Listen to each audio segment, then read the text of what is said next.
కి స్వాగతం. మనం ఆసనాల్లో ఆల్మోస్ట్ ఆల్ ఇంపార్టెంట్ ఆసనాల్లో లాస్ట్ ఆసనం దగ్గరికి వచ్చేసాం. సో ఈ వీడియోతో ఆసనాసు పరిచయం అయిపోతుంది. మళ్ళా మామూలు ఈ స్పిరిచువాలిటీ యొక్క టాపిక్స్ గురించి ఒక సబ్జెక్ట్ లాగా నేర్చుకోవడం అనేది మనకు కంటిన్యూ అవుతుంది.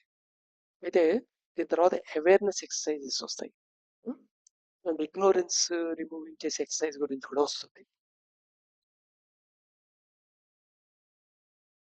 దీన్ని మయూర ఆసనం అంటారు. ఉన్న ఆసనాల్లో కొంచెం టఫెస్ట్ ఆసనం అని చెప్పచ్చు. నిజంగా ప్రాక్టీస్ చేస్తే ఏది టఫ్ కాదు, బట్ వాటిలో ఈ బ్యాలెన్సింగ్ చాలా కష్టం. ఈ బకరాసనం ఫుల్ ఫ్లెడ్జ్డ్ గా 2 minutes వేయగలిగిన వాళ్ళే మయూరాసనానికి అటెంప్ట్ చేయాలి. ఇది చాలా ఇంపార్టెంట్. చాలా మంది బకరాసనం రాకపోయినా మయూరాసనం ప్రాక్టీస్ చేస్తుంటారు. సర్కస్ లా చేయటం కాదు, సర్కస్ వేరు, ఆసనాలు వేరు. ముందే చెప్పుకున్నాం కదా ఎక్సర్సైజ్ కి అసలుకి తేడా ఉందని. సో రైట్, ఇది మకరాసనం. బిఫోర్ వాచింగ్ కి ఇవాళ టాపిక్ చూద్దాం. Seat in the heart, the source of evil, and expunge it. It lives fruitfully in the heart of the devoted type, as well as in the heart of the man desired. Only strong men can kill it out. The weak must wait for its growth, its fruition, its death. And it is a plant that lives and increases throughout ages. కొంచెం లెందీగా అనిపిస్తుంటాయి ఇవి, కానీ అర్థం చేసుకుంటే చాలా simple థాట్సే. Seek in the heart the source of evil. So మనం ఏవైతే evil అంటుంటాం కదా, అక్షతత్వం గురించి మాట్లాడుతుంటాం కదా, చెడు గురించి మాట్లాడుతుంటాం కదా, ఆ ఈవిల్ కి సోర్స్ నీ గుండెలో ఎక్కడుందో వెతుకు.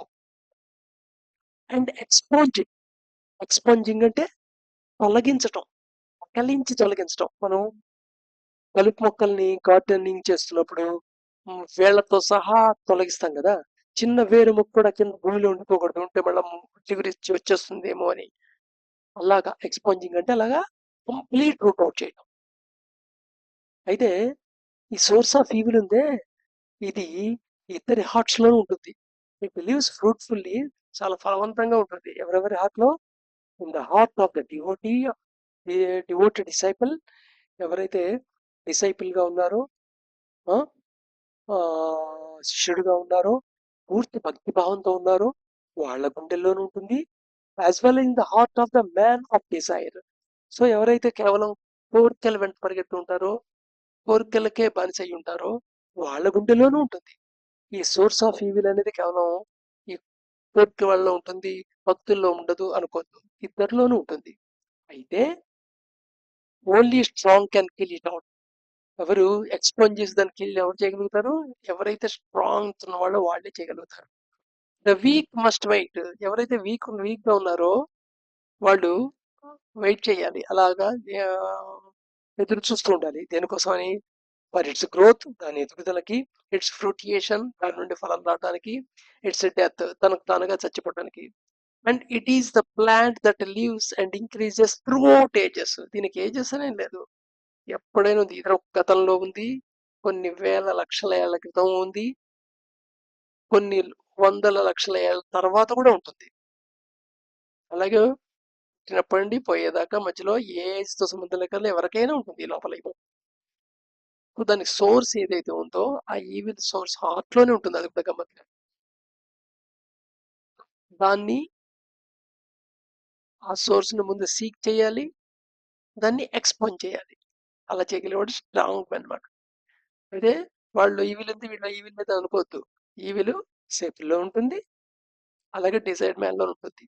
అంటే నువ్వు ఇది జ్ఞానభూమి అనుకున్న వాడికి ఉంటుంది, ఇది భోగభూమి వాడికి అనుకుంటుంది. అటు ఎవరైతే స్ట్రాంగ్ ఉన్నారో వాడు మటుకు ఎక్స్పోజ్ చేసి ఆ వీడిని కిల్ చేయగలడు. అలా బలం లేని వాడు ఏం చేస్తాడు? ఎదురు చూస్తూ ఉంటాడు. అది పెరుగుతుంది, దాని ఫ్రూట్స్ ఇస్తుంది, అంతానే అది డెత్ కూడా అయిపోతుంది. దీనికి వయసుతో నిమిత్తం లేదు. Let us this very thought for serious thinking as our mind subject for about 15 to 30 minutes and note down the drifts of the mind.